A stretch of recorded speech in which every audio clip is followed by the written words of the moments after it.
আল্লাহ পাক রব্বুল আলামিন জিবরাইল আলাইহিস সালামকে হুকুম দিলেন নূরে মুহাম্মাদি আদমের কপালের মধ্যে বসিয়া দাও।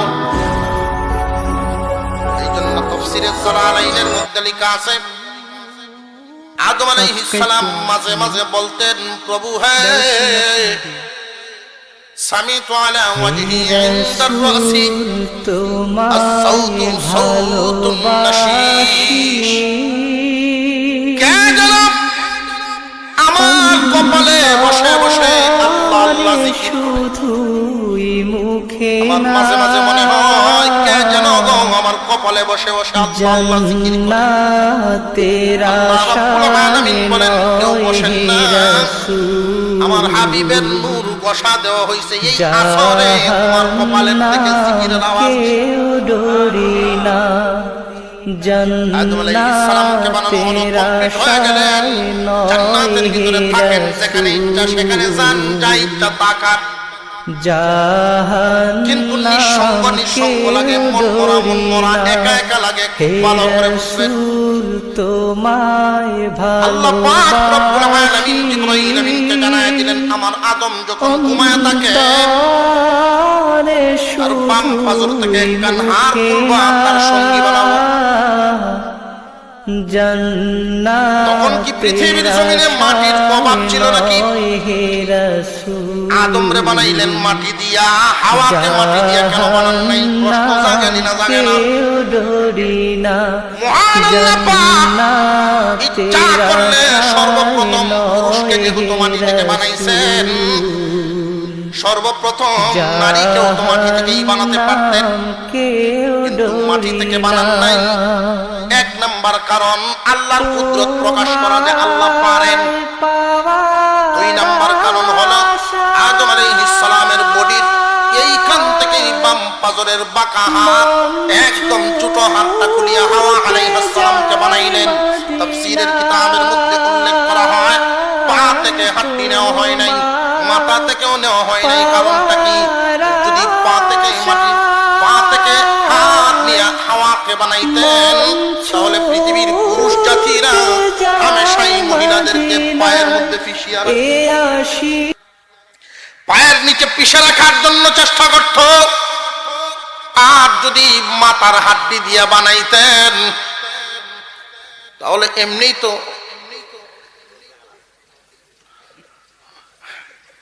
ডর হাইলুটি কিছু কয় না, জোরে আওয়াজ দিলে আবার বাড়ি যেত না।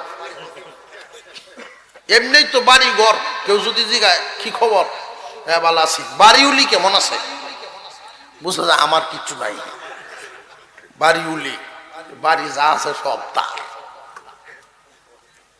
জোরে খন আল্লাহ পাক রব্বুল আলামিন আদমের হাত থেকে বানাইলেন। খুব ভালো করে বুঝেন, এটা কি সব নারী না শুধু হাওয়া আলাইহিস সালাম? শুধু হাওয়া আলাইহিস সালাম। এই যে একজনে কইছে সব সব, এটা অনেকেই মনে করে যে স্বামীর বাম পাজরের হাত দিয়ে স্ত্রীরে বানাইছে, যার সাথে যার জুড়ি, এটা অনেকেই মনে করে, এটা ভুল। সর্বপ্রথম পুরুষের বাম পাজরের হাত থেকে সর্বপ্রথম নারী তৈরি, সব নারী না। সব নারী যদি তো এরকম বেডোহা মানুষও বেআন্তাজ্য মানুষও আছে, 30টা বে করে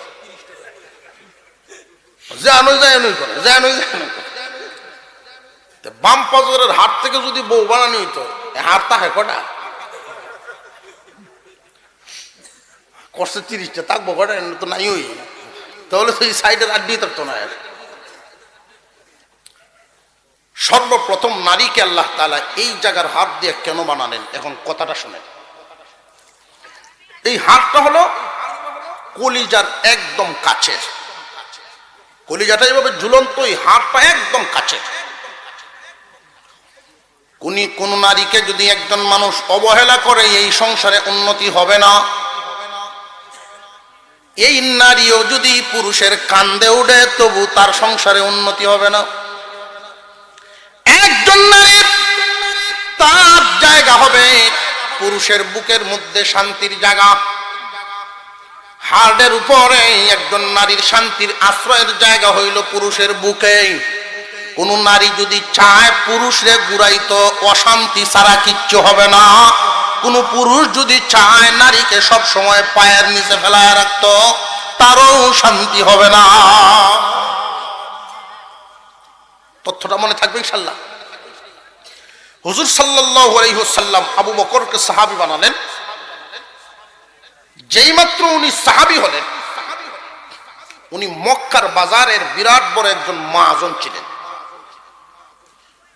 মহাজন কি সব মানুষ সমান না? কোন এক বাজারের মধ্যে মহাজন বেশ কম আছে না নাই? হুজুর আকরাম সাল্লাল্লাহু আলাইহি ওয়াসাল্লামের হাত ধরে যখন আবু বকর ঈমানদার হলেন,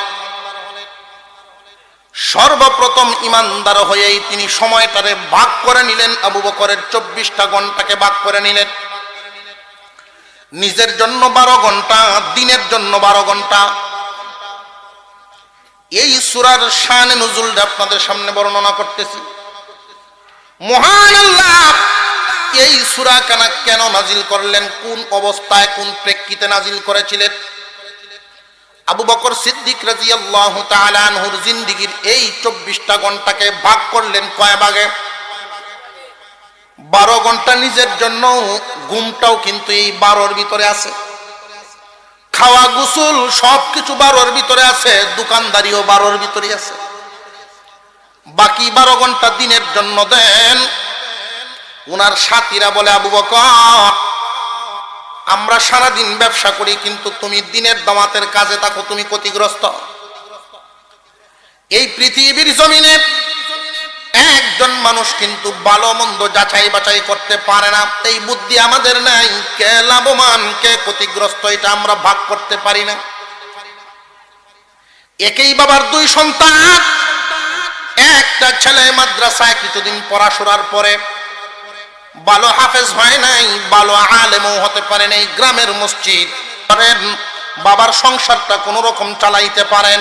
তার হালত হলো এমন, কাউকে দিতে পারে না, কারোর কাছে চাওয়াও লাগে না। অবস্থা কি খুব খারাপ না মোটামুটি ভালো?